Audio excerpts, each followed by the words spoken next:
Our deputy town clerk to take attendance and start the meeting off.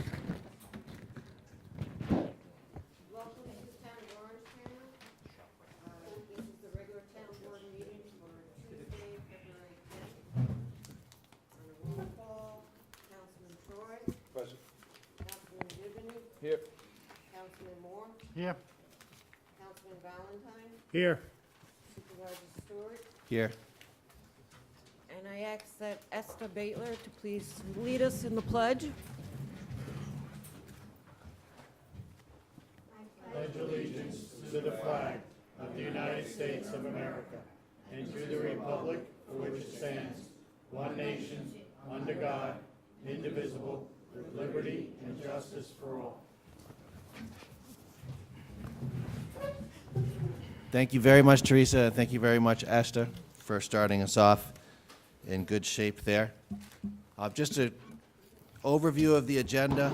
It's a regular town board meeting. We do have a discussion item about a proposal for a new town law related to disorderly conduct.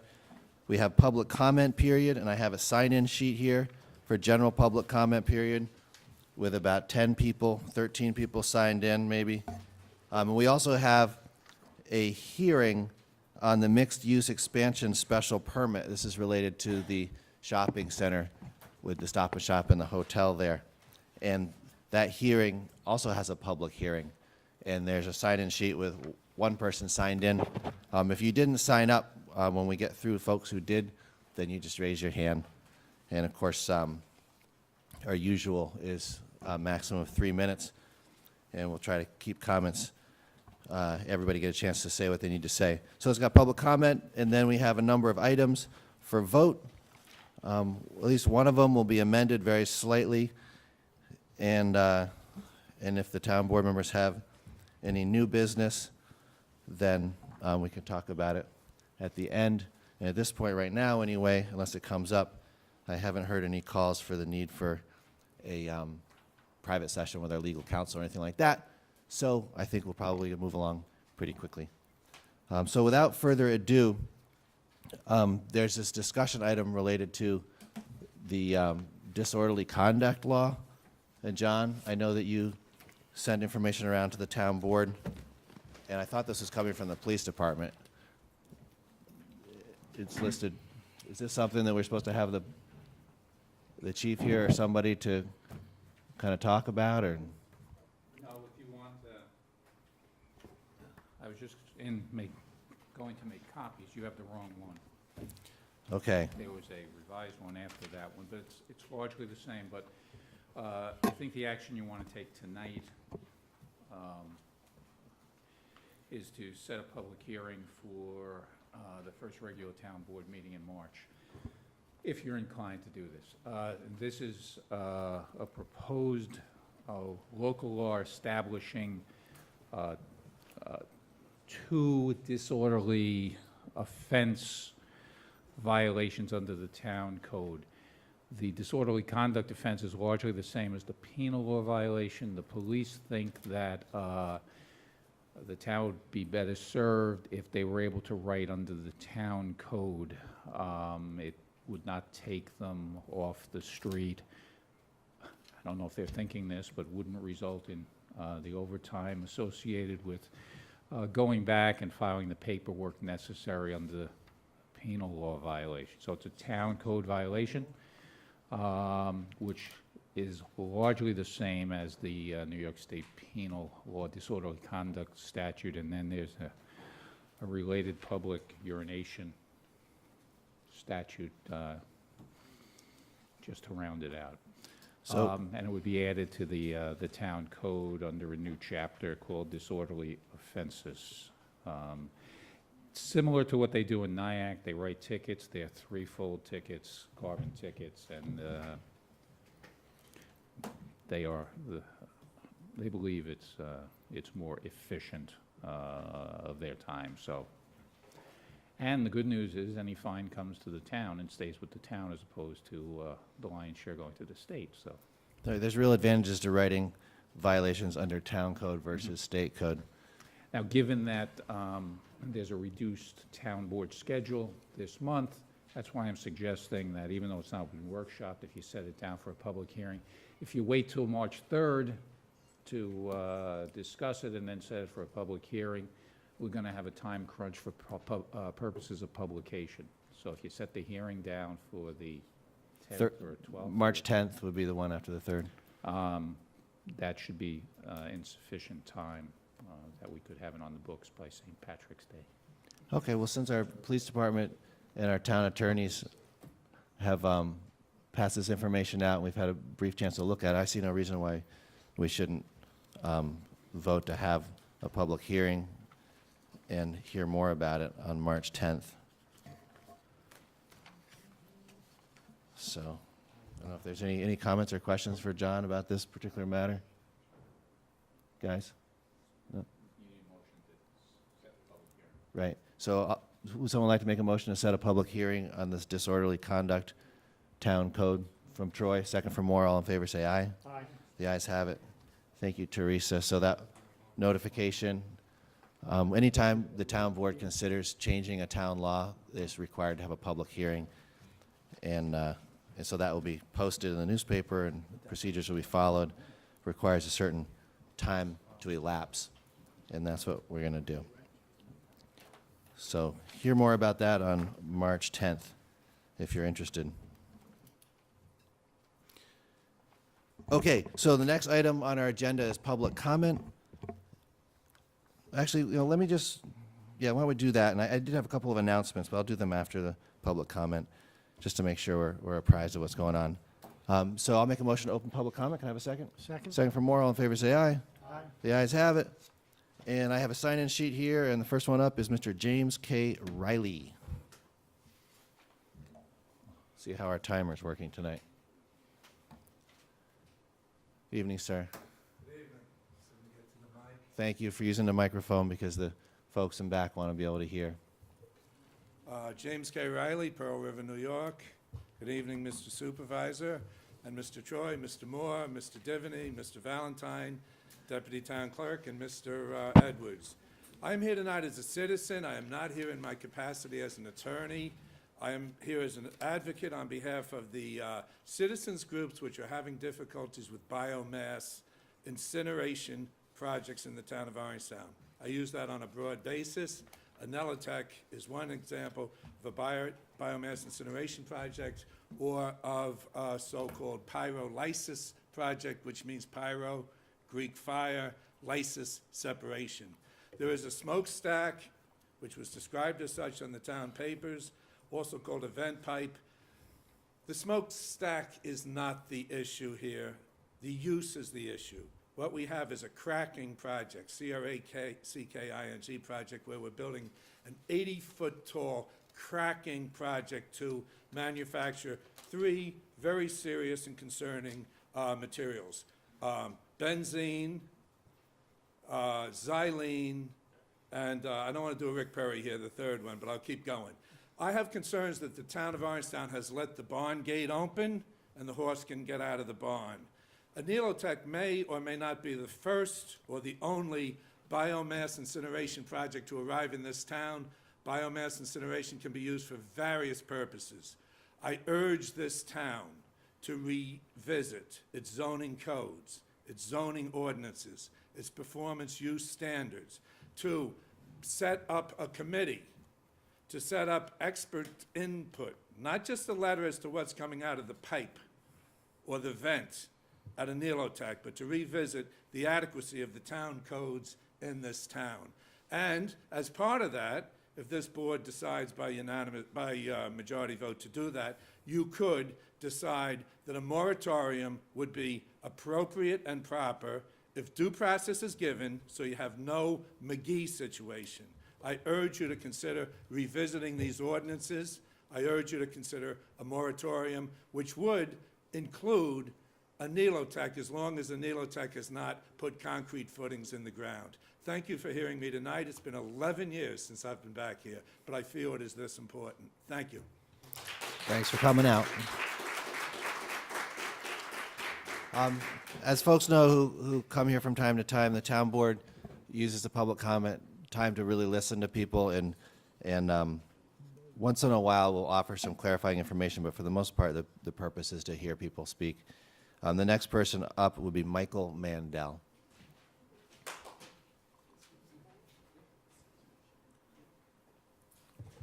Good evening Supervisor Stewart, members of the Town Board. For the record, my name is Michael Mandel, a resident of Pearl River. Regarding the chargebacks, I know it's an issue that's going to cost us a lot of money if it's passed back to us from the county. I took a look at the graduate programs, the Fashion Institute of Technology. They have 3 areas: Master of Arts, Master of Fine Arts, and Master of Professional Studies, which covers 7 different master's programs. Community college is a 2-year college. This is not a 4-year college. This is a master's program.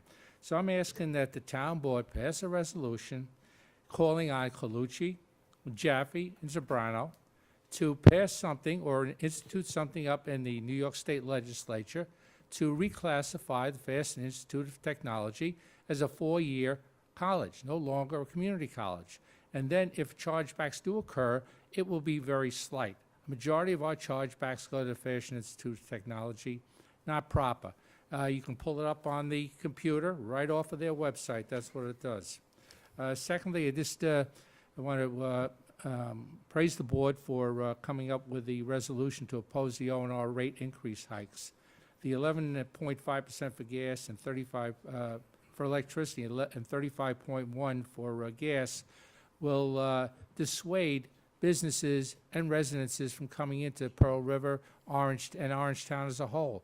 We can't continue to be ripped off by the rate companies, especially when gas is going down due to fracking and other ways of finding it. Electricity, on the hand, is going up since they're closing all the coal-fired plants. So we're going to wind up with an electric increase rate from the suppliers and also from this. So hopefully this will be passed through, and also following up on it with our legislatures that maybe we should be looking at the Public Service Commission and who comprises that and where the loyalties rely. Thank you. Thanks for those comments. All righty. Mrs. Helen Shaw.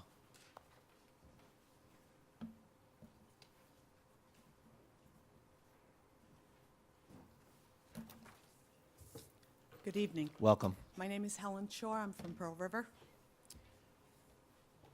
Last year, I stood before you and told you of the information I had found out about the disastrous effects of rock salt on white pines. I gave each of you the Purdue University research that I had discovered, and I have since found others that I would be happy to supply you with if you would like. I told you of my concerns that a dozen or so white pines would be adversely impacted by the rock salt contaminated snow ShopRite was dumping. These trees sit within a stone's throw of ShopRite's residential property. I shared my concerns that since these trees sit on the front lawn of the Pearl River High School, one or more of these trees would become compromised and either need to be taken down or worse, fall while school was in progress, putting hundreds of people in harm's way. I was told that there was no specific code that prevents ShopRite from dumping their snow on a residential lot, that your hands were tied. This year, I pored over the code and presented 2 specific codes that appeared to address ShopRite's dumping, and I sent them to John Giardello of the Code Enforcement Department, Chief Nolte of the Police Department, and this board. Chapter 22-5 of the code prohibits excessive noise from vehicles and machinery, and Chapter 11-3 of the code prohibits dumping of refuse. I was then informed that certain employees have discretion over as to what codes are enforced and what are not, and that then again, your hands were tied.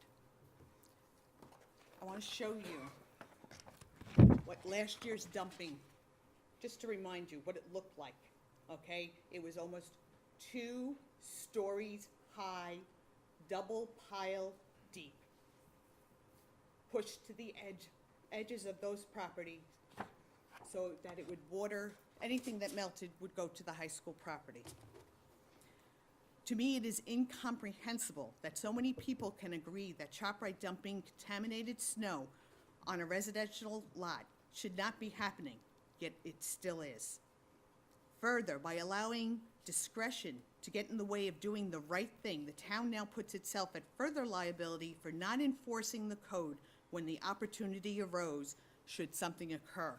If this board is legally blocked from ensuring that town employees follow town code that would prevent ShopRite from dumping contaminated snow, then perhaps this board should sponsor new code that would address the matter once and for all. Who of you will take the bold step and be the sponsor of new code? Code that would protect both person and property.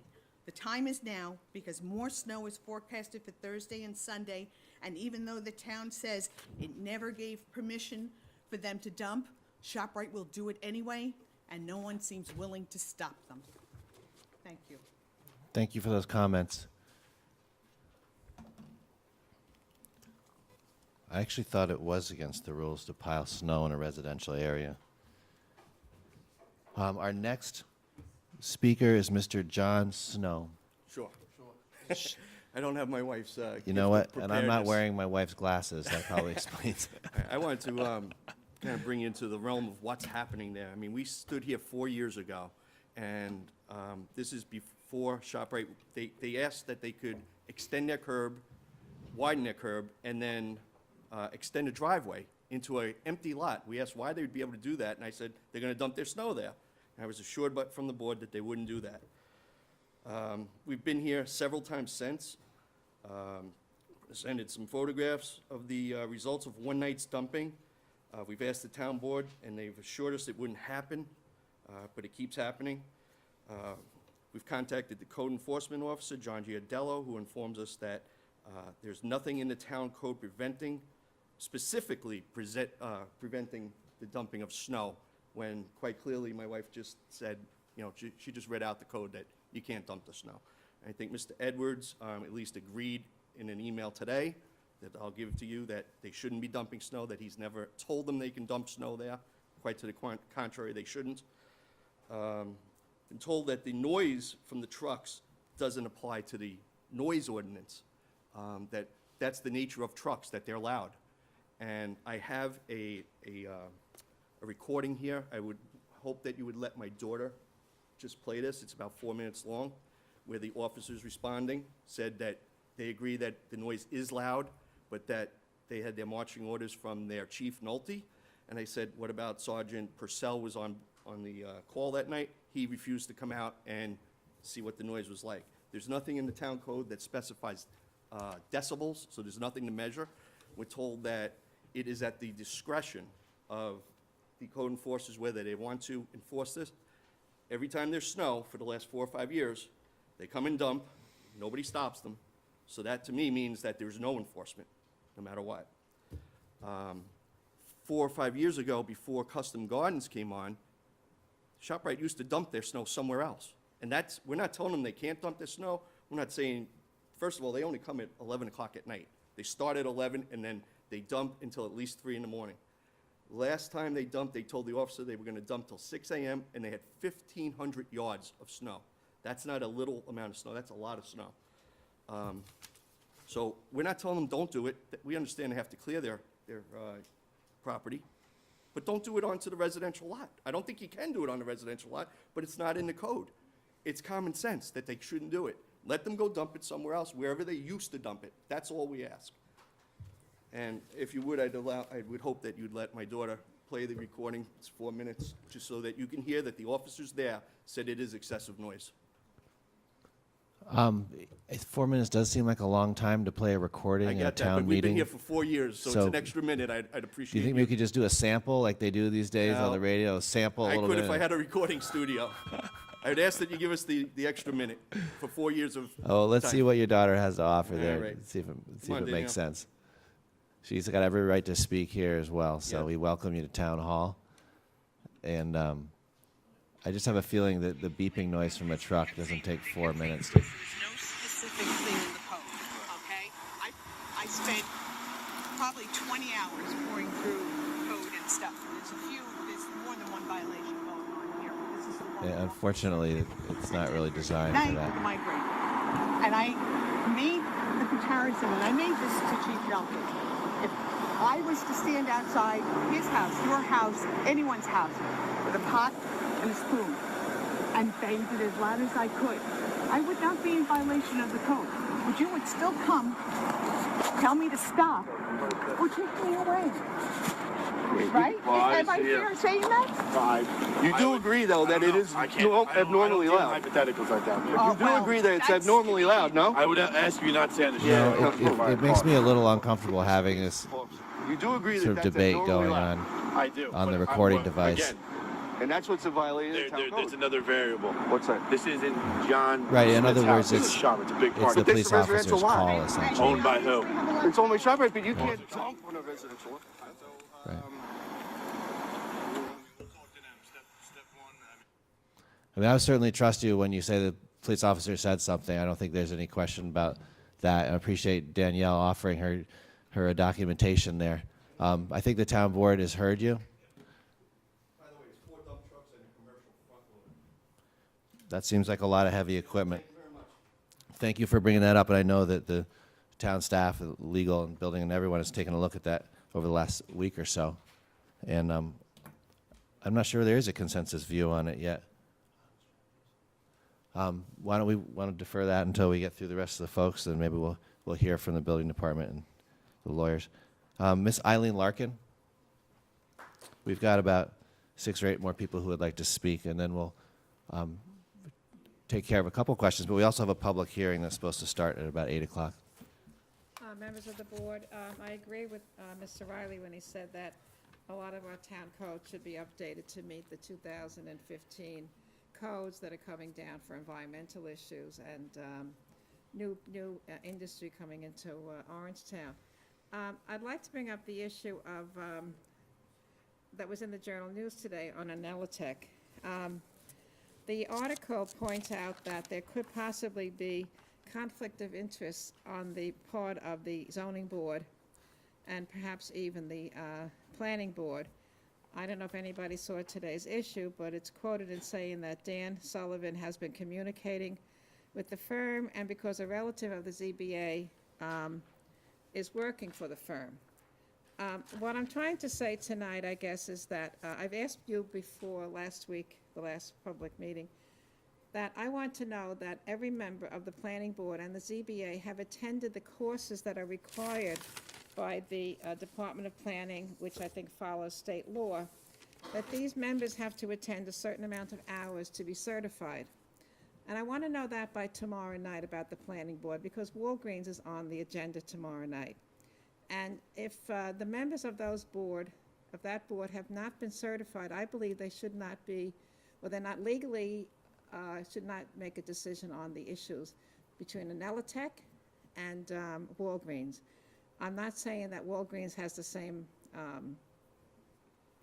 issues that Walgreens has, but one of the issues on Walgreens is that they want all the traffic exiting from that site onto Oak Tree Road. All the traffic that's on that site will exit onto Oak Tree Road.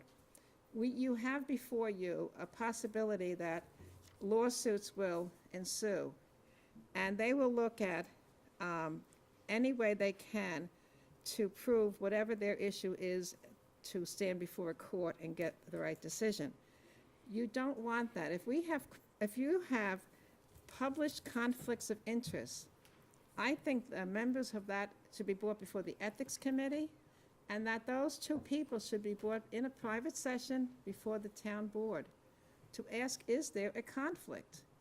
And I want to know by tomorrow afternoon. I think you can make a phone call with the town attorney, Mr. Edwards is sitting here, to ask every one of those members on the planning board, are they certified? Have they attended, or are they in the process of attending the courses that the state law requires?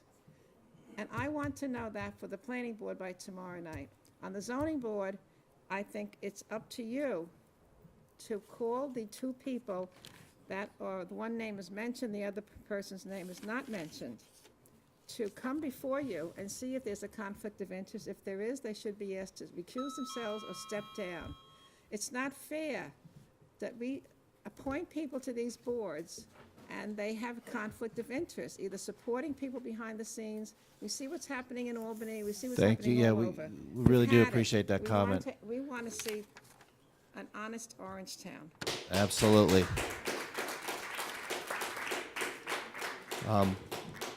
Our next speaker, excuse me, is Nancy Caruso Prestopino.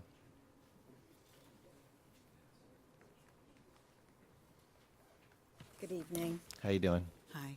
I'm a Clarkstown resident, but I live in the Nanuet School District and I work in Pearl River.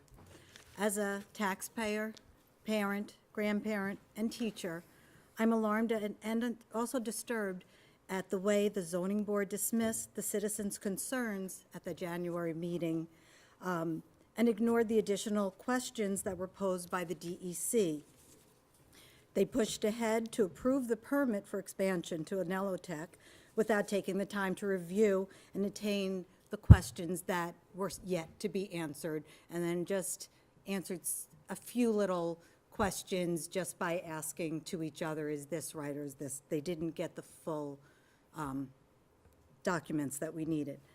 We know now that the independent review that was asked for, first, the information is coming from the company itself as far as what's going to come out of those smokestack vent pipe, and also was influenced by a member of the zoning board. So that's not an unbiased, it's not unbiased, and obviously, the zoning board, when I was at the meeting, it was stated by, I forget his name, I'm sorry, Paul, I think, that he had already, the decision was already made as to what was going to happen, and that was stated at that meeting. My question is, who should the zoning board be working for? The innocent children who will be affected by the benzene, toluene, xylene that will be released into the air and going into their still developing bodies, or Anelotech, a company from, who stands to make money off of this. I also have a question about at what point does research and development become a manufacturing and product problem, because they got their short form because it was research and development, but obviously they're producing something and they're ready to expand, which seems that they are now ready to manufacture, even though that's not what they're saying. And if they've been operating for the past year at Pfizer with these chemicals, because they are presenting these to other people to possibly buy in the future, but they're not buying them right now, are we already having these chemicals in the air and we just are not aware of it? And whatever they're using at this point with their research and development, is the catalytic converter on it? Has it been on for the past year, or is that just as they expand? So finally, I just would like to say that I resented at the meeting when Anelotech was saying that the amount of toxic chemicals are equal to smoking cigarettes. Oops. All right. Thank All you of for the your statement. comparisons, we don't do those, so I don't smoke. I use, I don't know. I just feel like I need you and I respect you to represent your constituents and not this company. Right, and we have been, I appreciate that comment. And like I said before, we're not going to respond and try to clarify every matter that's raised. The next person up is Cynthia Anselmo.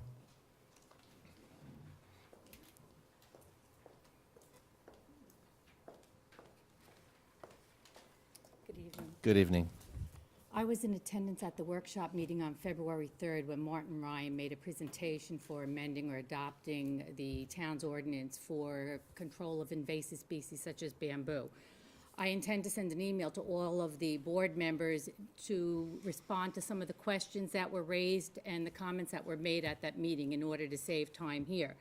But I would like to just point out a couple of things. The one question was raised was, well, we don't know who planted the bamboo. It could have been either one of them. Well, I know who planted the bamboo because I've been living in on that property for over 29 years. And the people living there now, have not been living there nearly as long as I have, so I know. And I have photographs of the property before the bamboo was planted. And I'll go into further detail on that in the email. The second thing was said that, well, I should maybe bear the expense of remediation or removal or containment or whatever. I have already undertaken expense. I've undertaken expense for a legal action. I've undertaken the expense of hiring an expert, a professional expert, who came to my property, evaluated, wrote up a 17-page report with his findings. At the time, I thought it was necessary so that I could understand the magnitude of the problem that I was dealing with. And I'd like to give the board members and the town attorney a copy you. of this report. This gentleman here, I'm sure he would be more than willing to, if the board needed to contact him for further clarification or information. If you could just hand it, we'll pass them out and make sure everybody gets a copy. Okay, and I just want to finish up by saying that this bamboo that is growing alongside my gas line, water line, and my cable lines. Research has shown that these rhizomes can damage the underground plumbing, utilities, and getting access to the utilities very difficult.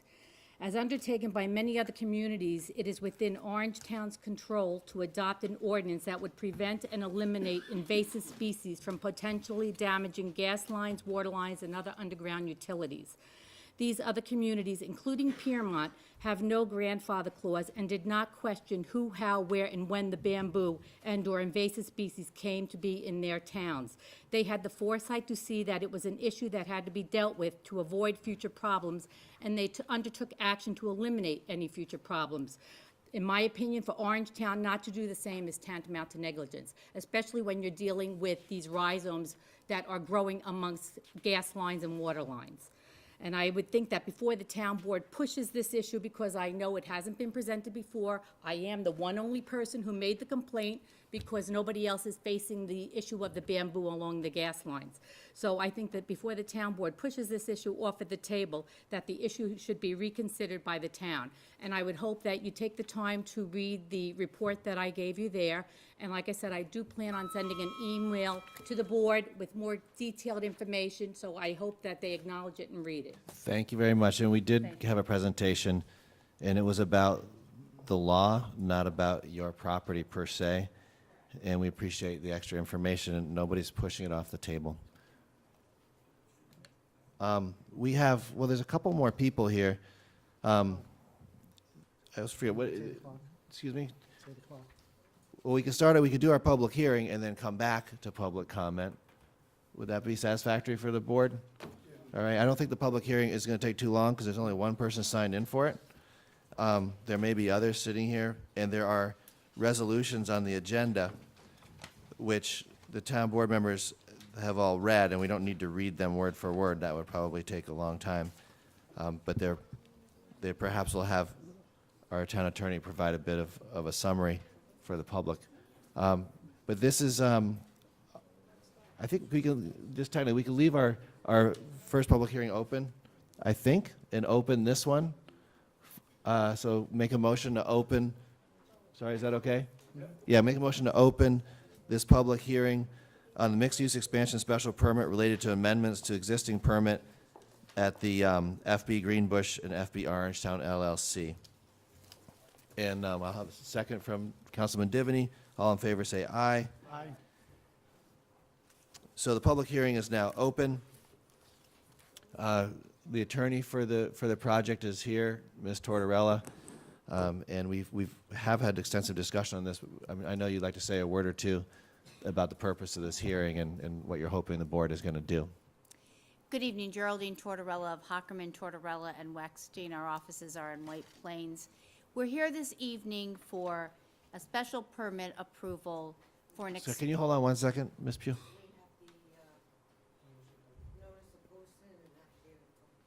So I thank you for saying that. Our clerk was just noting for the record that the public hearing was posted properly and the receipts are there. So thank you. Please go on. So we're here this evening for a special permit approval for the mixed-use expansion, which would be a building on the site that abuts the Orangeburg Common sites. That's the location of the Stop and Shop and the hotel facility at the corner of 303 and Stevens Way and Greenbush Road. is a site that abuts that site in the rear. We're proposing a building of a little bit over 18,300 square feet that would have possibly up to 12 tenant spaces. It's got parking, it's got loading areas, minimal site lighting, and some landscape associated with it. Over the last several months, we've presented to your board how that special permit site would be developed. We've talked about the fact that it would be developed as an integrated whole with the Orangeburg Commons site, so that access and some of the utilities to serve the new building would be provided through the Orangeburg Commons site and through the traffic access light that's on Stevens Way at the entrance driveway for Orangeburg Commons. We've also explained to the board that we need to do some grading work on the Orangeburg Commons site in order to marry that site with the new mixed-use expansion building site. So that before you this evening is a special permit for the mixed-use expansion, as well as amending the existing special permit for the Orangeburg Commons site. We've provided a number of sets of plans. We've given you details of how the construction would occur.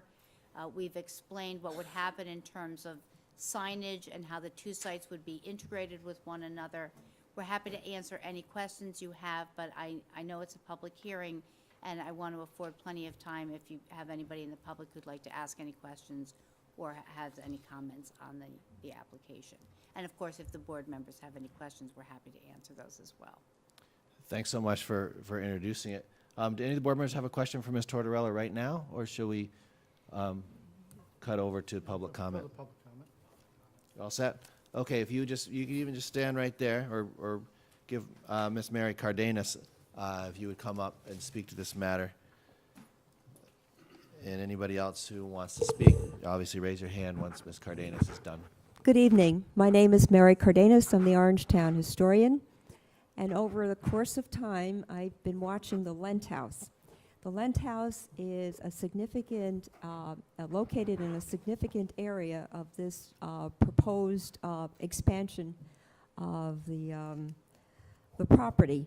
From what I gather, there's a committee that's been formed to save the Lent House. They have a website up and what they are proposing to do, and already they've garnered enough part of the money to take the Lent House apart and move it over to the Dodge property. There's a website called savelenthouse.org, and you could view it. The Lent House is a significant part of Orangetown's history because the man who lived there, Abram Lent, was one of the signers of the Orangetown Resolution. He also served in the Revolutionary War as a colonel. So in deference to him, this house should be saved at all costs, even if it means delaying the construction until the house can be taken apart and removed from the property. Thank you. Thank you, Ms. Cardenas, and thank you for your work on behalf of the town at the museum. And I know that the latest issue of the museum newsletter features the Lent House, and it's very nicely done. Is there anybody else here to speak on the question of this special permit? Just raise your hand. Oh, okay, we have, great, come on up. Tom Graff, I'm the owner of the Lent House. It looks like we have plans to move it to the Dodge property. I talked to James today. He has estimates to get the house deconstructed and moved over there, and it's moving forward. So I gave him some extra time, to the end of April, but I also have obligations in my lease, and my demo permit runs out April 30th, so I urge him to just move forward as quickly as he can, but he said he should be able to do it in that time frame. So everything That's great looks news. okay. Thank you for your cooperation with that. I know you've supported the salvage of the house all along. Absolutely. And it's great to see that kind of cooperation taking place. Okay, thanks. I'm sure if anybody wants to help, they can contact you or Mrs. Cardenas to find out more about that project. Is anybody else here to speak on the special permit? All right, not seeing anybody raising their hand. Motion to close. Yeah, motion, we have a motion to close public hearing from Tom Divany. Can I have a second over here? Second. Tom Moore, all in favor, say aye. Aye. Okay, so the public hearing is closed.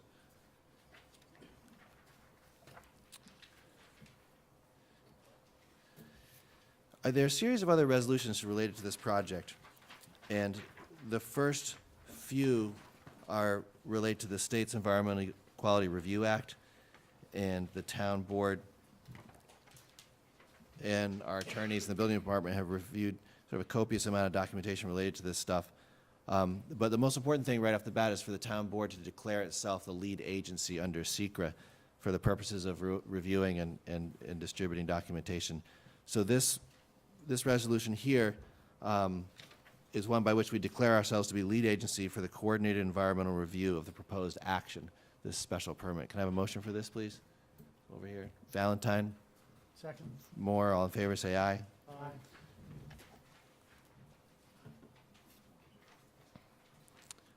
Aye. My understanding is that we had lead agency on this before, and we're sort of renewing it.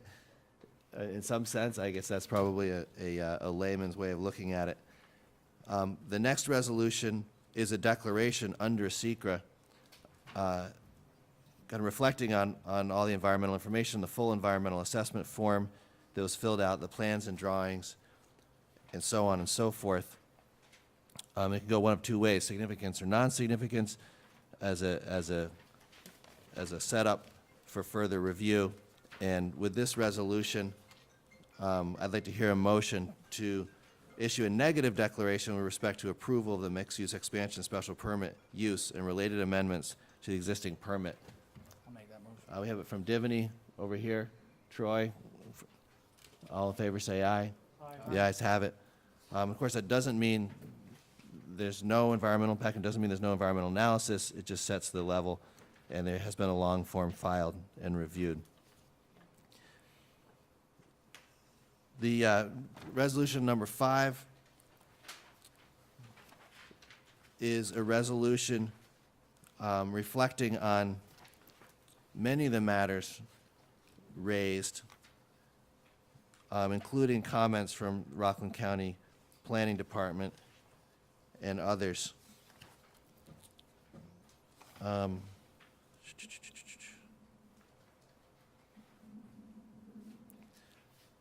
The question of the Rockland County Planning Department's comments always requires kind of a special consideration. And it looks like the way you've set this up is to have a kind of a few votes as a part of this resolution. Process-wise, I'm a little unclear. There are certain comments from the county planning department that you will either override because there's some uncertainty in what's expected by the county, or you will accept. And in order to override any comment, you have to have a majority vote +1, which may or may not be what the final vote on the grant of the special permit would be. So the way I've structured the resolution is to have a vote on the individual county comments. So as long as you have a majority +1 with respect to each, the record would clearly reflect that, and then you vote on the permit itself.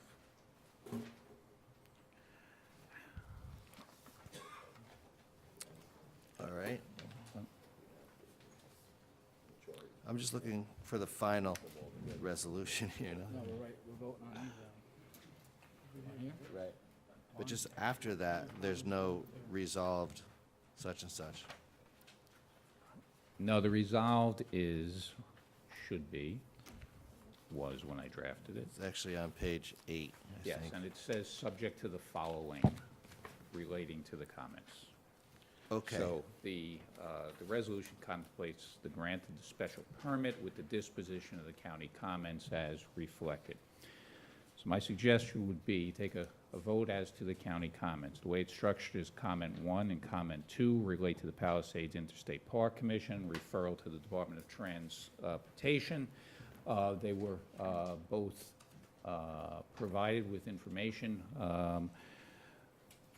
and have not responded. Oh, Geraldine, did the DOT respond? No, neither one on this one, this particular application has responded. So, because the county comment, invites you to take into consideration their comments, the outside agency's comments, you don't have any, you're not holding it up, indefinitely for an outside agency to respond. Okay. Bear in mind that the special permit has to go to, once the special permit's granted, it has to go back to the planning board for site plan or amended site plan review. And if either agency responds, the planning board can consider that response. But you would override comments 1 and 2 because you don't have comments. Yeah, make the motion. Motion from Divin to override comments 1 and 2. Can I have a second on that? Troy, all in favor, say aye. Aye. I'm actually, you should ask him for a roll call on that, Teresa. Roll call, Councilman Bivany, Yes. Councilman Troy, Yes. Councilman Moore, Yes. Councilman Valentine, Yes. Supervisor Stewart. Yes. Thank you, Teresa. Comment 3 relates to an inquiry by the county for clarification whether an alternative site plan is required under the town code, the enabling legislation. The board has reviewed the plan that was submitted, and the resolution proposes that the plan as proposed is adequate for board approval. And so, in lieu of clarifying, you would override the county comment. A motion from Troy, second over here. Valentine, all in favor, say aye. On a roll call. Councilman Troy, Yes. Councilman Valentine, Yes.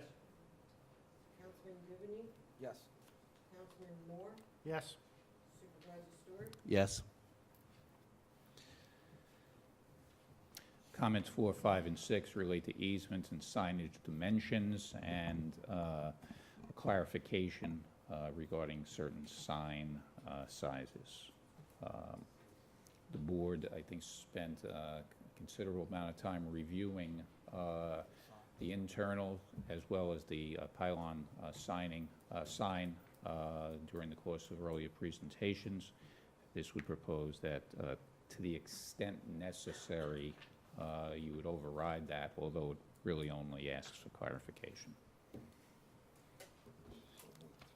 We have a motion from Troy, second over here from Moore.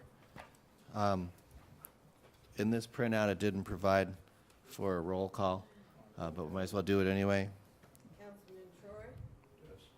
Councilman Moore, Yes. Councilman Bivany, Yes. Councilman Valentine, Yes. Supervisor Stewart. Yes. So with that, the matter moves back to the planning board, as I understand it. No, now you have to take a vote on the Oh, sorry. grant of the special permit. I'll make the motion to grant the special permit. We have a motion from Councilman Divany. Do I hear a second? I'll second. Second from Valentine. All in favor, say aye. Aye. The ayes have it. The town board approves the special permit and looks forward to the planning board working out some of the details with you. Thank you very much. Thank you. Thank you. Good luck with your project. And thank you to Mr. Graff and Ms. Cardenas for working together in the public interest to save that Lent house as well. So now we're back to. So that takes care of the public hearing on the special permit. Thanks. We were holding our public comment period open from before with the intention of returning, finishing, maybe having a few comments from town board members to attempt to respond where possible. Usually we get so much that you have to write things down, but we try to respond where we can. And then we have a full agenda after that. So continuing with our public comment period, we have Amy Wertheim. Amy, are you still here? Great.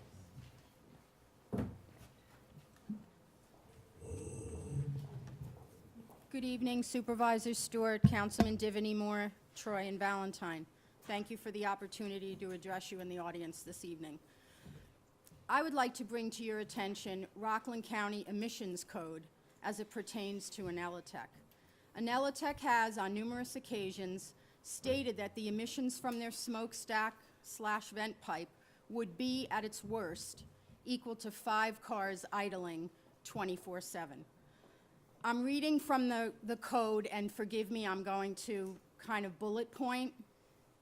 No person shall cause or permit the engine of a motor vehicle, except as otherwise permitted by sections, I'm not going to go through it, of the Sanitary Code of Rockland County to idle for longer than 3 consecutive minutes when the motor vehicle is not in motion.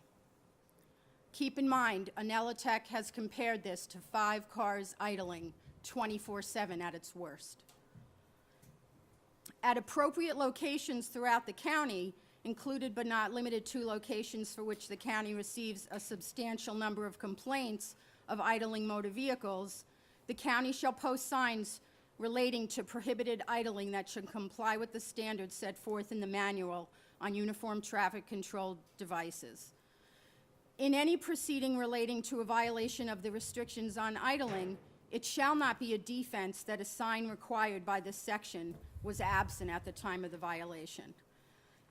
Moving on, I really don't want to read every little item, but there's criminal penalties for idling more than 3 minutes.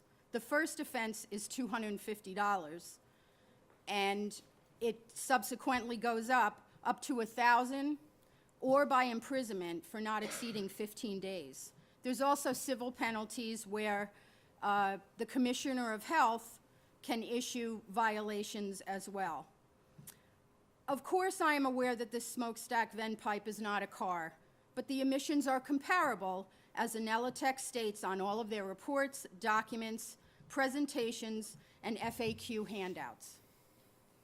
How is it that one person may be fined for idling more than 3 minutes, and Anelitech may be permitted to do so continuously for up to 24 hours or 1,400 minutes, or 466.6 violations per day per vehicle times 5?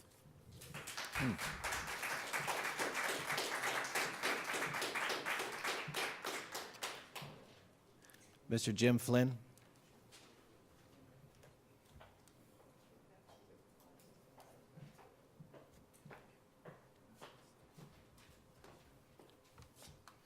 Jim Flynn from Nanuet. I'm the nearest house to Pfizer in Nanuet, right on Middletown Road. Although I appreciated the Stop Anelitech group when they were founded and brought up the points that there were possible problems here, recently they appear to be taken over by Anelitech Means Cancer, led by John Tormey. The anti-Anelitech campaign has taken on all the aspects of a 17th century witch hunt.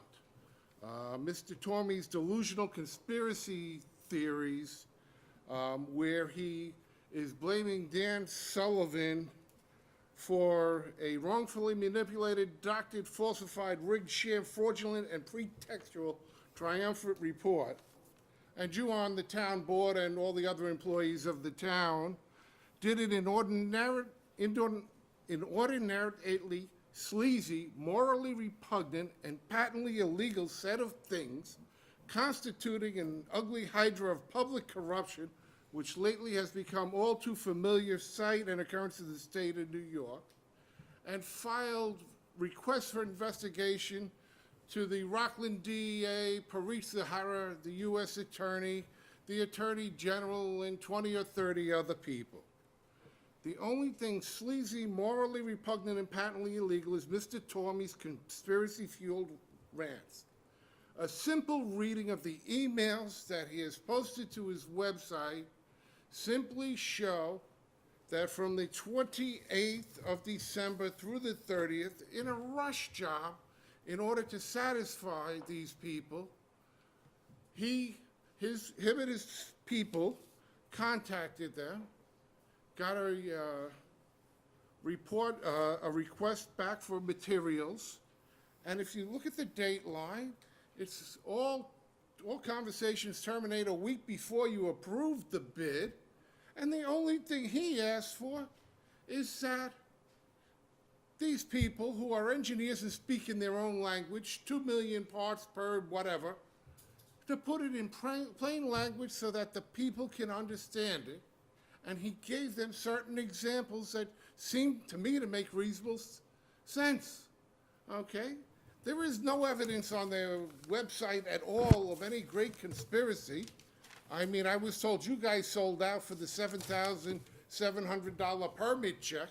I would certainly hope if you were going to sell out, you'd get a hell of a lot more than that. Now, these people are a research and development site, a biomass conversion manufacturing plant will use between 2,500 and 25,000 tons of biomass a day. Their business plan does not call for doing any manufacturing. In fact, if they were to manufacture with their reactor, they would be stupider than Mr. Tormey presents himself to be. It probably costs him $1,000 a gallon. That something sells for about 60 cents to $1.20 a gallon based upon the price of oil. We're hearing you. If you could wrap up, that was Thank you well very said. much. Thank you very much for coming in and speaking your mind.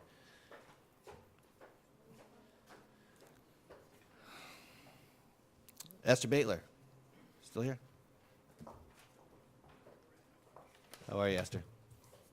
Good evening, Supervisor Stewart and town board members. For the record, my name is Esther Ann Baitler, and I'm a consumer who lives at the Kathy Lucas Independent Living Center in Spark Hill. I would like to thank Jim Dean, Stephanie Muno, Teresa Kenny, John Edwards, and all the engineers and town board members for making our new sidewalks become a true reality. I also hope that all of you will work really hard on getting the funding that is needed at Dowling Gardens. You don't need to have a public hearing. All you need to do is find all of the legislators and beg them to get the funding for these people. This is really an important issue. I want to thank Eileen Larkin and Sister Peggy for bringing this up. These people should get the funding so these people can learn to be able to socialize and to play a game and be able to talk so that they could be understood. This place really deserves this grant from CDBG. These people need your help and assistance. I really think that this should be approved without any public hearing tonight. I also think, Supervisor Stewart, if you're going to buy back the bulbs in Orangetown and make them into LED lights, then why can't it be done for Route 340 in Spark Hill? It's not fair to only give to Orangetown and not give it to Spark Hill, where you've got Thorpe seniors, venture consumers, and other people who need to have these lights. Of course you'll be included. Spark Hill I is in know that Orangetown. there's a guy that is blind. He lives at Stack, and he finds it hard to cross over from his classes at night without these LED lights. That's good to know. This should be Thank you. approved tonight. Please don't put this off.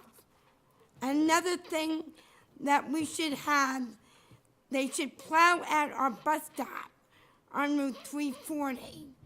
A week ago, while I was waiting to get the bus to go to work. I was almost killed. This is not right. I have called the highway over again. There's another girl and myself. This has to be taken care of now, not later. Thanks for letting us know about that. And Thank we you. appreciate your comments. And speedy recovery to John Edwards. Have a great night. Thank you very much.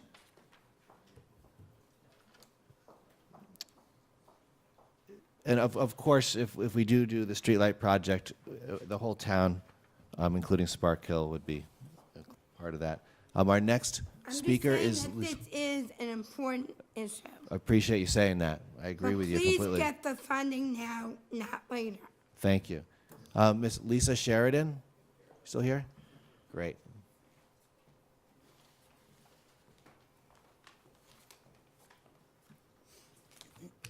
How you Good doing? evening. I'm Lisa Sheridan. I'm a resident of Pearl River. I'm here tonight on behalf of myself and as a member of the community group Rush. I'm sure you weren't planning on hearing from us tonight, but I wanted to express to this board to put your politics aside and vote to keep Bob Dell on the planning board. Mr. Dell's experience as a research laboratory director and as professor in green engineering research makes him a very well-qualified candidate for the board. As you know, he's been on the planning board for many years, including holding the position of chairman. He's familiar with the processes, the issues, and the community's concerns. Bob's attention to detail and in many cases can and in many cases does keep the town from being sued. He has dedicated many years to this town of Orangetown, not only as a member or chairman of the planning board, but also on the ACA board. It's not every day that a citizen is so committed to providing so much community service. I'm sure you guys know that very well, being community servants yourself. It's a thankless volunteer position, and oddly enough, he wants it. So what would be the logic in not appointing him? Mr. Dell is the kind of person that we feel would be an asset to continue to be on the planning board. Thank you for your consideration. Thanks. Those are very kind words. That does complete our sign-in sheet for public hearing. By raise of hands, is anybody else here to speak tonight to the town board? Yes, ma'am, in the blue scarf. I'm seeing them on the right there, and we'll get to you next, sir, okay?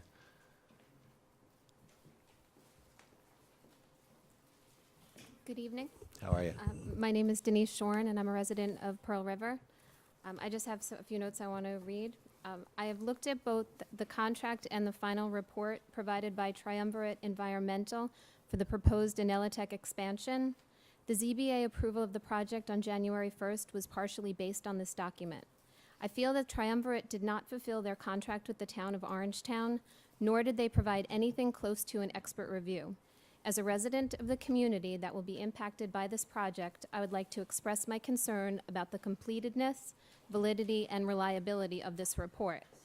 My first concern is that they did not fulfill their contract for the following reasons.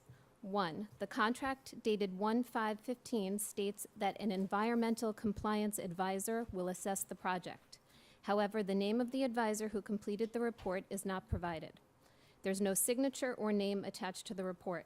How can the town evaluate the reliability of a report when neither the name, title, or credentials of the person who prepared the report are provided? 2, contract states that a site visit will be done. There is no mention of this in the final report. 3, the contract states, quote, "We will review the currently proposed quantities of potential emissions released." However, in the final report, they only focused on benzene, stating, quote, "Benzene will be the largest constituent of emissions from Inelitech. Triumvirate Environmental focused the research on benzene for this reason. Firstly, as experts, they misspelled benzene. Also, this company was allowed to change the terms of their agreement from potential emissions to just focusing on benzene. Why was this done? Did the town authorize this change? Citizens have expressed concerns about all the potential harmful emissions coming from the smokestack, including but not limited to the emissions from heating the biomass, emissions that are created as a result of their manufacturing BXT, as well as the emissions from known carcinogens, toluene and xylene. They did not cite where their outside data came from, and there's no way to check how they arrived at their conclusions and came up with their layperson examples, which leads me to my next issue with it. It states that automobiles emit 2,225 pounds of benzene a year, assuming that it would run 24 hours a day, 365 days.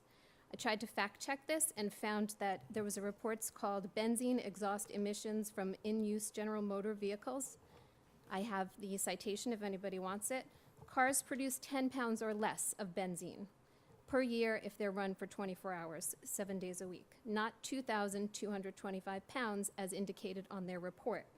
The data provided on their report would be for more than 222 cars running every hour for every day for a year, information that makes no sense when compared to the smokestack emissions. It is for these, can I just, Sure, finish it is your for thought. these reasons, I would like to suggest that going forward, this report not be considered a complete or authoritative report of the proposed expansion. It should be removed as an official information provided on the town website. It contains errors, misleading information. It is not valid, reliable, or expert. It is unfortunate that the members of the zoning board and the community were not given the opportunity to look closer at this document before a ruling was made, which actually Supervisor Stewart did suggest at the meeting that the decision be proposed. The ruling was premature and based on erroneous information. Thank you. Thanks for your comments.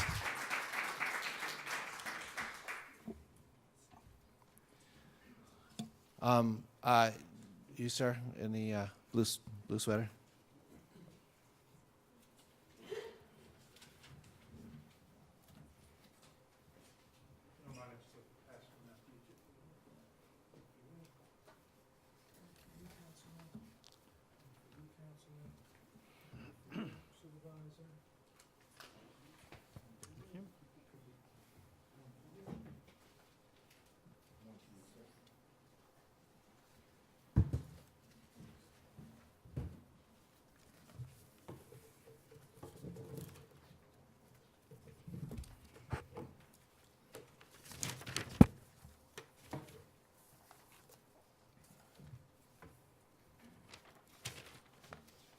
All right. What do Good we got evening. here? Good evening, Town Board. I'm here to talk about Anelitech and the manufacturing of BTX. If you could just Yes. let us know your name and where you live, that'd be Okay. great. My name is Scott Panis. I live in Nanuet, New York. Okay. I'm here to talk about Anelitech and their manufacturing of BTX, the poisonous chemicals benzene, toluene, xylene, next to homes and schools and churches, which is less than a half a mile from my house. These three chemicals are known carcinogens, cancer-causing chemicals. Originally, Anelitech called this a smokestack. After there was an uproar, they changed it to what's called the vent pipe. We were promised an independent study. Apparently, the zoning board does not know the meaning of independent. When Dan Sullivan is helping to tell them what needs to be the independent study and is seeing the independent study before it's released and is telling them what needs to be added or subtracted, that is not independent. But I'm not going to go there any further than that. You obviously all know that that was a sham. So I want to also say that thank you that Supervisor Stewart came out and opposed the Anelitech project this week. And he writes in his opposition, many people have questioned whether Anelitech will be engaging in R&D and will they also be manufacturing toxic benzene and other chemicals, because manufacturing is specifically prohibited by the light industrial zoning on the Pfizer property.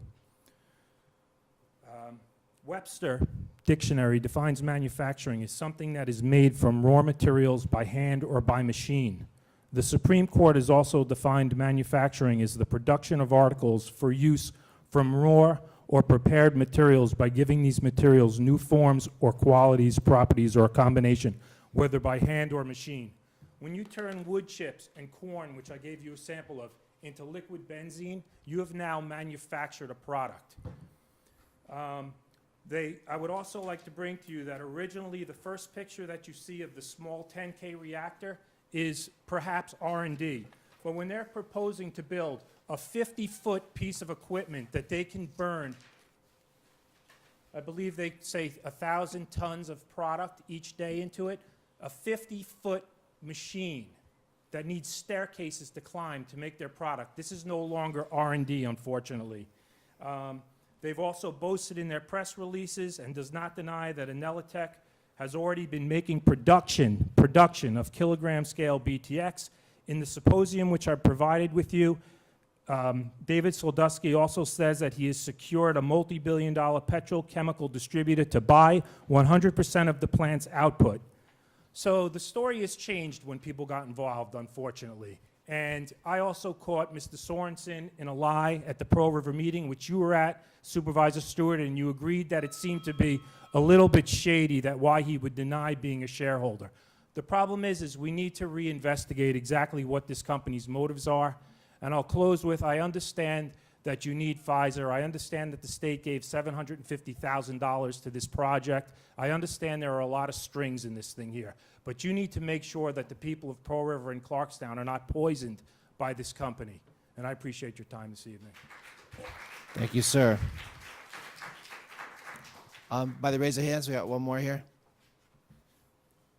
I'm hoping that's not actually a bottle of Benzene you're carrying around there. You wouldn't feel safe about it? Hello, my name is Manny Loretas. I live in Pearl River. I moved here about 7 years ago, and I didn't want to move to New York because it was just too cold. I lived in Florida, and my wife made me, and we moved to this town. You guys have something really, really special here. This town is absolutely the best place that I've lived in my life. The people here, when they want to get behind you or want to get behind something, they come out. They support families. I've seen them support families who've lost their children to cancer, to other things. And these people in this town have voted you gentlemen to be their champions. They have voted you to represent them, to protect them. And by allowing this company to produce even one minuscule amount of cancer-causing agents that can harm not only their children, but your children, is a travesty. We need you guys to be our champions. We need you to fight for us. And I know you say, we don't make the decisions, but I know you do affect policy. I know you can affect legislation. When those people who make decisions like that, you can put the pressure on. You can make a difference. These people are asking you, they're begging you to make that difference. And truth be told, if that doesn't happen, these people have the power to change our leadership here. We want you guys to be those leaders, to be our champions. We have not heard from everyone on this board as to what their position is. And I understand we need businesses. I understand we need industry. But some businesses and some industries are not worth the price that we have to pay as citizens of this community. So gentlemen, we ask you, we implore you, do your job, however or whatever it takes, to try to prevent these type of companies coming into our town and poisoning our children, poisoning us, poisoning your children. We need you to be our champions. We are begging you for it. And we need to know from each one of you where you stand, so we know what your position is. Thank you. Thank you. Anybody else for public comment? Yes, there, Ms. Hurley.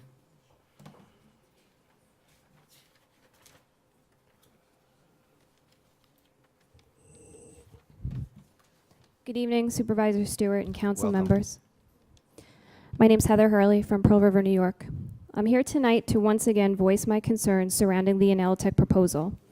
As of tonight, there are over 1,600 online signatures opposing this, and there are over 1,100 members on the Community Stop Inelitech Facebook page, with the majority of members in opposition to this.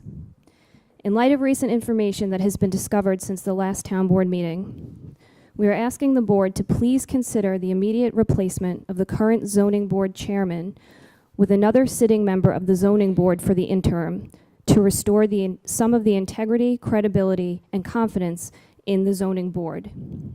Information to support this request includes email correspondence by the chairman on December 29th when an employee of the so-called independent firm Triumvirate Environmental requesting to add certain information into their final report. We are also asking that the board officially declare the Triumvirate Environmental Report invalid due to this correspondence, along with Triumvirate's long-standing relationship with the University of Massachusetts at Amherst, where Inelitech's co-founder George Huber is a professor and where he developed this technology. There is also supporting evidence that shows the employee in correspondence with the chairman via email is actually related to Lynn Feroldi of the zoning board, an alternate member who voted on the night of January 21st. And finally, as stated by resident Mrs. Shorn tonight, and by other members of the community at that January 21st zoning board meeting, the numbers in the Triumvirate report just don't add up. The report is not signed, and even the CEO of Inelitech stated on January 21st that he did not know where they got their information from. There is no mention of a site visit, which is stated in their work order. At the January 6th town board meeting, we requested an independent firm to conduct their own study and their own research, yet they relied on information provided by Inelitech. And one last request, to echo Mr. Jim Riley, we are urging the board to please consider updating the current town zoning code as soon as possible. Thank you. Thank you for your comments. Is there anybody else here to speak during the public hearing by raise of hands? All right, not seeing any hands go up, I'll make a motion to close this hearing. Can I have a second? Over here, Valentine, all in favor, say aye. Aye. I know that the town board members will want to respond briefly and inevitably somewhat selectively to some of the comments, but it is important. Just speaking for myself first, I think that it was a great idea to bring some resources to our zoning board, to our building department, and do code review, code updating. Obviously, technology changes, performance standards probably need to be updated, and I think that's a great idea. Now, I will work on that with our building department and our zoning and planning boards. Let's see. Well, we did chargebacks. We do have that resolution on board. Thank you for the support on that. The town has no place paying for college tuition, and I agree with what Mr. Mandel said about FIT being kind of an odd fit with the community college program in terms of towns paying for tuition. It just doesn't make sense.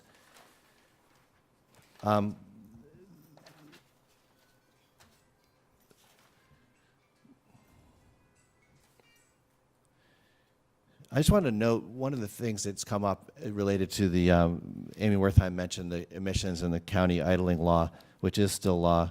But the Board of Health in 2014 did rescind its laws related to emissions in general, and noise, and also bulk chemical storage. And I think as we try to figure out how to make sure we have the best possible supports for our own review process, knowing the Public Health Department is somewhat weakened in that respect is a bit sobering. And just apropos of Mr. Flynn's statements about kind of flaming on Facebook, I agree with him. I think there's been some very unfortunate and disappointing behaviors. I've been attacked as well, and I know what that's like, and it's upsetting. But I will also say, in agreement with really Mr. Lorenas at the end there, that's sort of the cost, and we go out and we try to be the champions of the community. We really do. Every single person on this town board and the land use boards tries to do their very, very best by the community, and we do need to think with you. I think that the public outpouring of concern and criticism over Inelitech has really forced the examination of many aspects, and many questions have been asked. Many have been answered, but there are more that still need to be worked on. And that's why I support the code review concept, and we'll work on that. With that, I just want to say a few things in that regard, and I stand opposed to the Inelitech project as it's defined in the process and the way it's played out so far, and I encourage the planning board, and I think everybody already agrees, but public health is the most important thing, and let's keep our focus on that and make sure we protect our town residents. Would other town board members like to speak to this? Or any other matter raised? I know our town residents have brought up a lot of important concerns relating to snow and safety and so on and so forth. Mrs. Shaw, I've talked to you a number of times and your husband. I agree with you that they should, and I've talked to your husband, talk to him tonight. I think we should be hitting ShopRite with violations. And I thought I had brokered to deal with them last year, and apparently it's not resolving itself, and, you know, I think we should be enforcing that code. Or a new code. But, so I just wanted to put that out there. I agree with Mr. Flynn and Andy with what's been posted on Stop and Elatech. A lot of nasty things about a lot of good people in this town. One of them's Dan Sullivan. Dan Sullivan has to abide by codes and rules and zoning laws and zoning regulations, and he's been attacked for it. And he's volunteered a lot of time in this town, as has everyone on the land use boards. They live in this town, they have kids in this town, they grew up in this town, and I don't think any of them would do anything to harm any of your children, my children, their children. But they've been crucified for doing what they have to do. They did their job. The zoning board has to abide by performance standards, and if it's within the performance standards, they have to make that decision. The DEC, no one's, I mean, you can argue with that report, but I read it, and it's pretty compelling. The fact that Mr. Sullivan had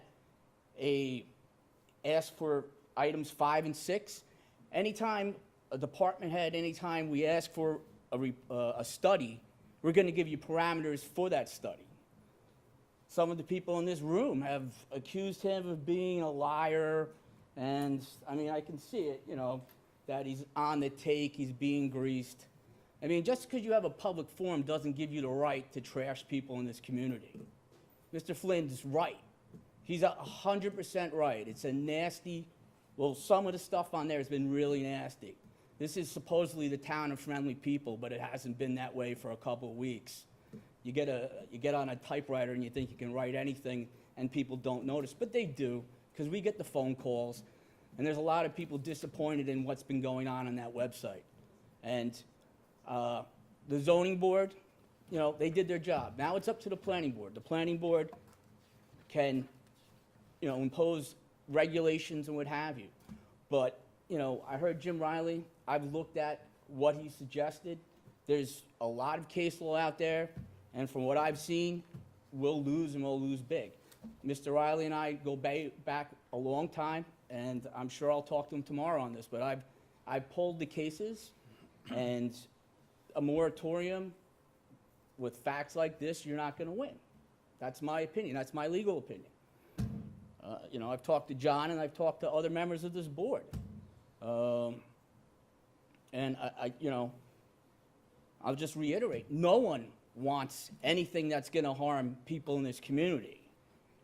But to suggest that we're selling the town out because, as Andy Stewart was quoted in no, it's true, in the LOHUD, because the Pfizer property is owned for light industrial uses, and Elatech's proposal was in a permitted use, meaning the Orangetown board doesn't have official jurisdiction over the plan.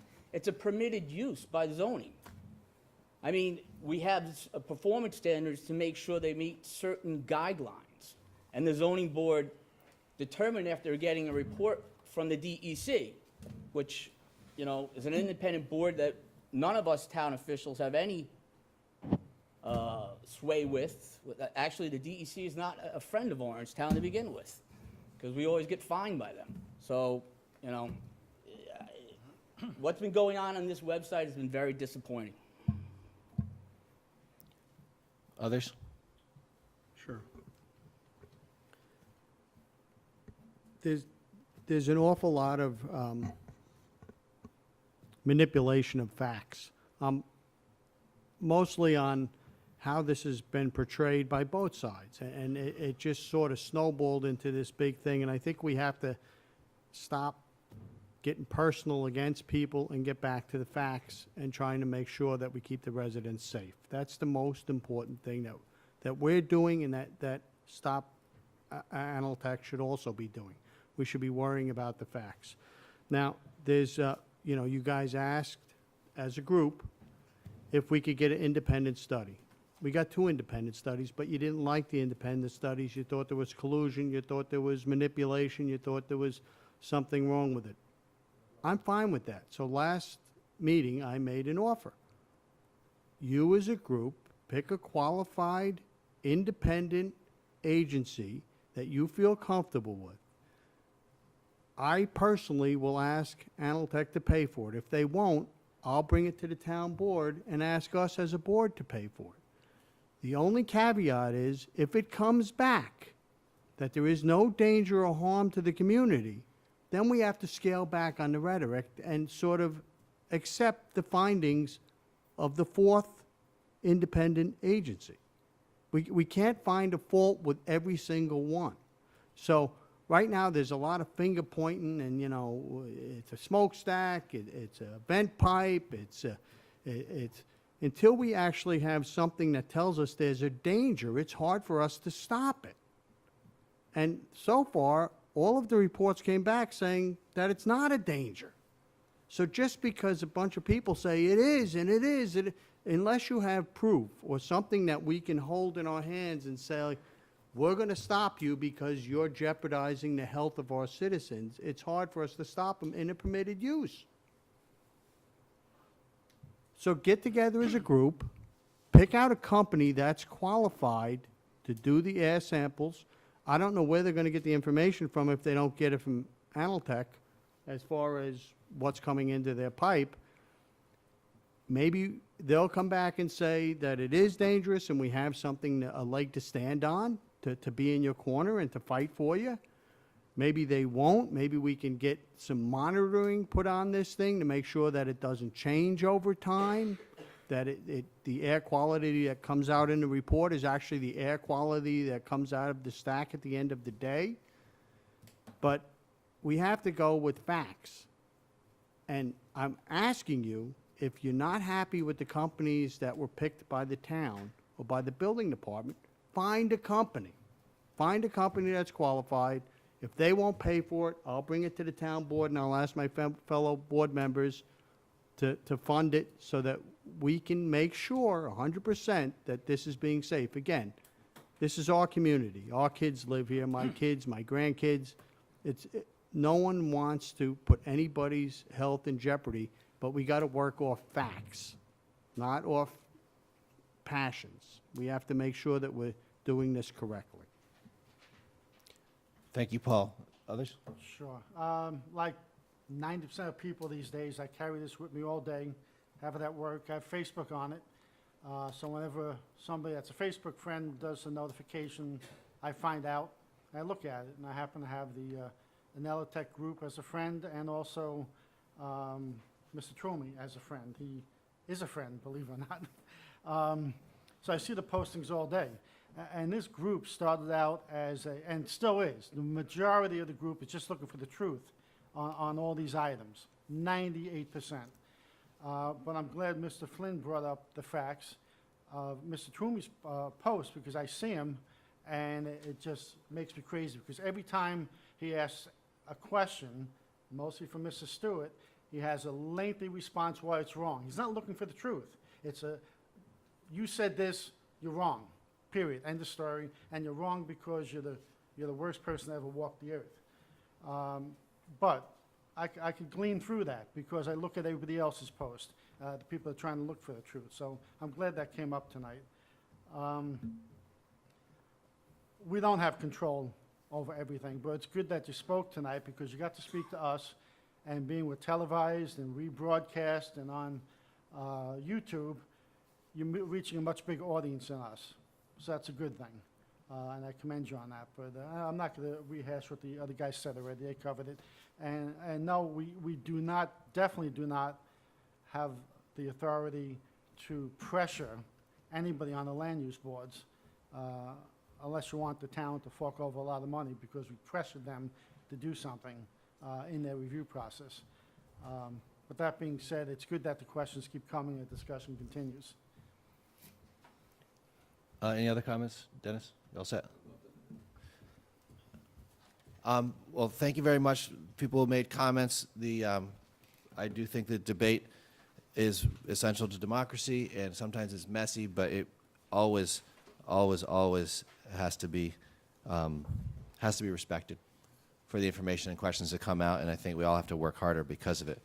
And I thank each and every person who spoke tonight, including the children, for coming to town board and making use of that sacred right that we do have, which is to speak and be heard and hold each other accountable. And I, for one, will be very carefully watching and participating in the Anelotech review process and continue to answer questions and explore options as they arise. We do have a number of matters on the agenda for tonight.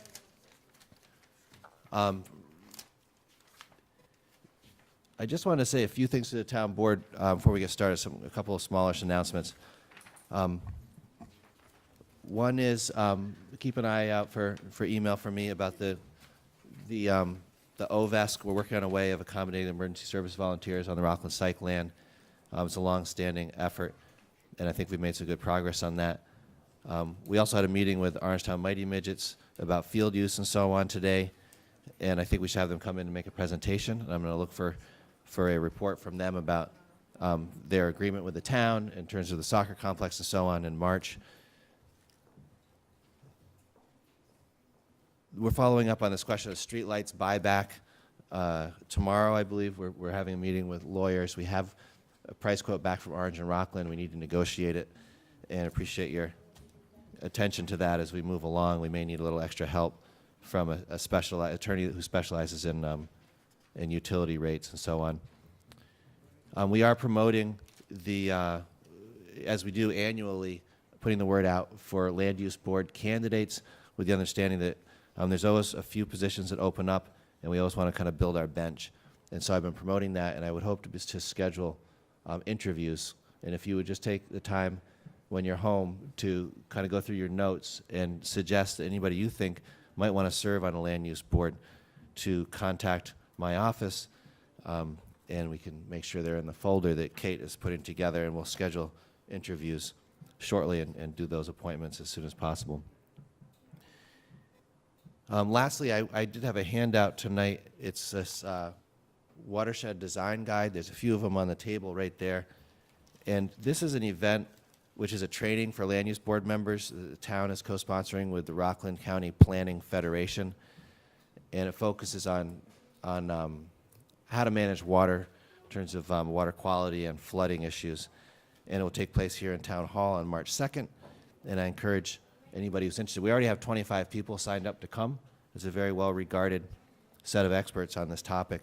And we also have some local information in there about the Sparkhill Creek, and appreciate the cooperation of the building department and getting the word out to land use board members and others who might be interested on that. So that's on March 2nd.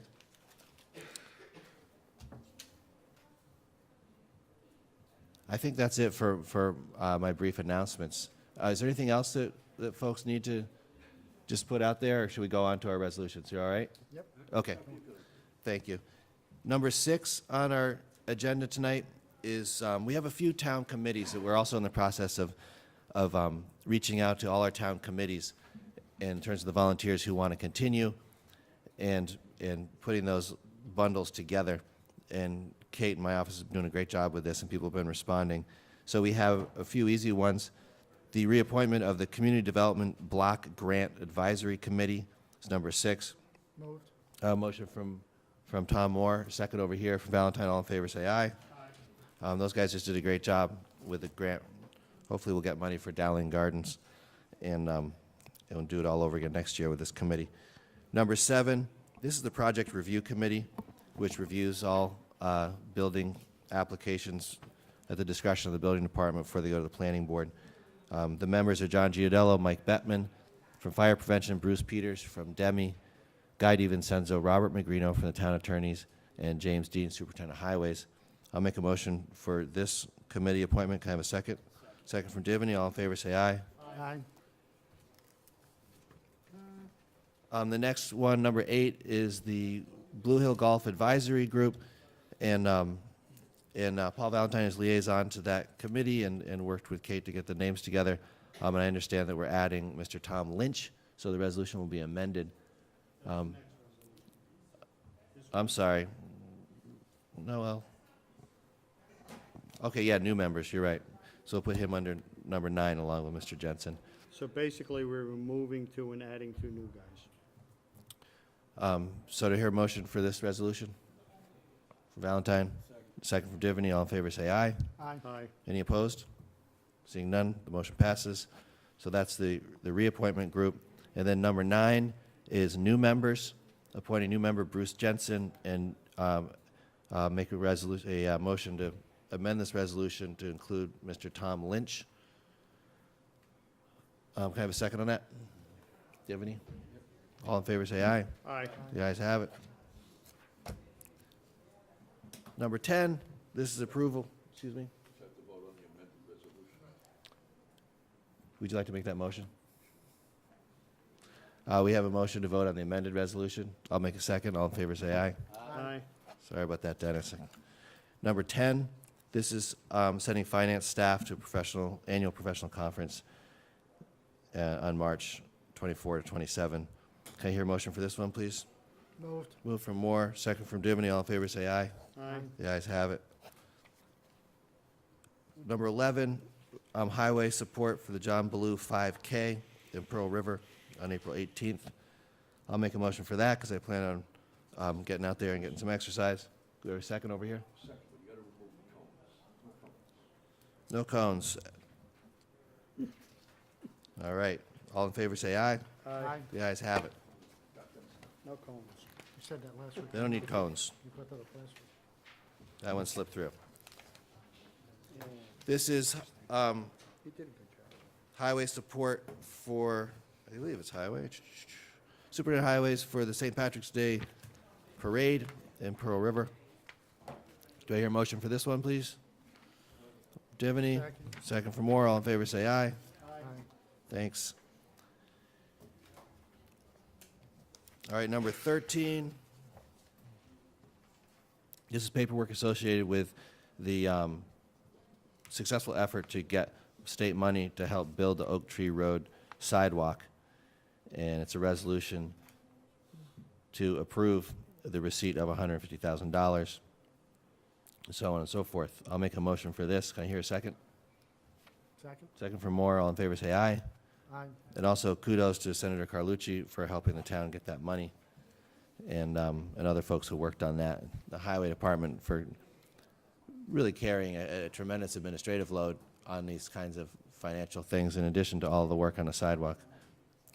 Number 14 is from the environmental management with a list of registered contractors for sewer work, and there are 5 of them. Do I hear a motion for this? Moved. More. And second from Divany. All in favor, say aye. I'd like to move 15 through 18, actually 19. What is golf? Snowmobile? Can we Approve consolidate? Approve aid to the, all right, do the golf course first. Number 15 is a resolution to approve the lease of golf carts at Broad Acres. I'll make a motion for that. Do you hear a second? Over here, Valentine. All in favor, say aye. Aye. Councilman Divany, I think we have a proposal to 16 consolidate. 16 through 19, approve aid to the Showmobile, Penguin Plunge, approve aid to Rockland County St. Patrick's Day, Legion Order of Hibernians, approve aid Showmobile, St. Thomas Aquinas College House Band, approve aid Showmobile, St. Thomas Aquinas College Spring 2015 Bonfire. And we got a second from Troy. All in favor, say aye. Aye. All right. You got that, Teresa? Thank you very much. Number 20 is the approving the auctioning of old police vehicles. Do I hear a motion for that? Moved. Move from Divany, second from Moore. All in favor, say aye. Aye. Number 21 is approving the installation of fire hydrant on a certain street in Spark Hill. Do I hear a motion for that? Moved. For Moore, second for myself. All in favor say aye. Aye. The ayes have it. Number 22 is a receive file of various documents into the clerk's office. Do I hear a motion for that one, please? Move. Over here, Moore, sorry, Tom Divany, second for Valentine. All in favor say aye. Aye. Aye. Thank you very much. Number 23 is a training to send the director of the building department to a training related to floodplain management. I'll make a motion for that. Do I hear a second? Moved. From Divany, all in favor say aye. Thank you very much. Number 24, we mentioned before, this is a resolution to oppose Orange and Rockland's aggressive rate increase petition that they've made to New York State Public Service Commission, a petition which boosts delivery costs for electricity by 11.5%, gas by 35.1%. The resolution also authorizes the town supervisor to execute such documents as necessary for the town to become a participating member of the municipal consortium. This is a group of dozens of municipalities who together help pay for representation at the Public Service Commission for the town to fight the rate increase. And that the attorney involved is Mr. Daniel Duthie, and the cost per his proposal is capped at $5,000. I'll make a motion for that. Do I hear a second? Second. Second from Divany. Any discussion on that? Okay. Number 25 is in recognition of Black History Month. There's really been a lot of great events, and there will be more. And as we are all aware, Black history is Orangetown history, and Orangetown history includes a lot of different groups. And this is the month to be thinking about that and reviewing our history and seeing what's going on at the museum. So therefore, be it resolved that we proclaim February 2015 as Black History Month in the town of Orangetown. Can I have a second on that? Second. From Moore. All in favor, say aye. Aye. Thank you very much. Now,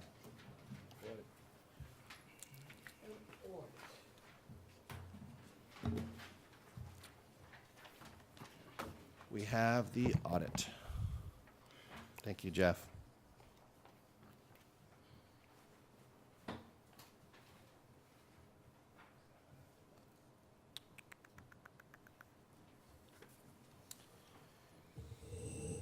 Okay, tonight's audit consists of 2 warrants for a total of $972,488. The first warrant consists of 5 vouchers for $29,000 and was for workers' comp and 207C payments. The second warrant consists of 158 vouchers for $948,000. The major items there are number 1, applied golf, $59,000 for the February 2015 payment. Number 2, Atlantic Salt, $18,000 for highway salt purchases. Number 6, Capasso, the $48,000 for recycling. Number 7, CSEA employee benefits, $26,000 for dental.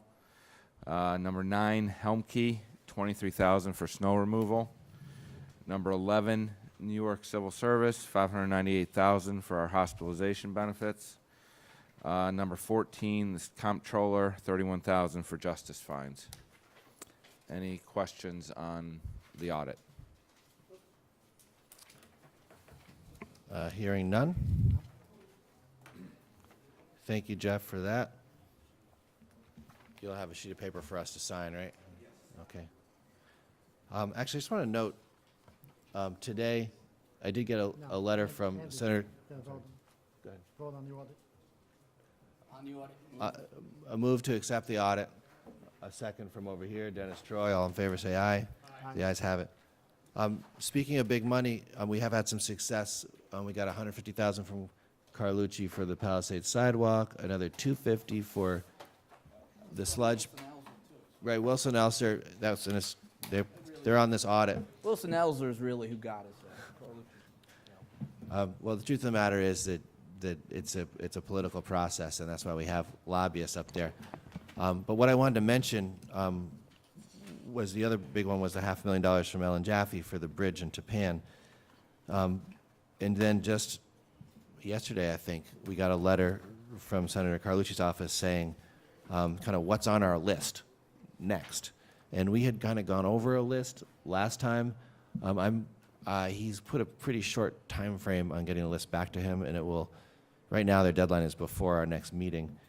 So what I'd like to do is circulate our draft of projects, because we had actually gone back to him to ask for more money, and we discussed a number of things, and it was pretty well hashed out.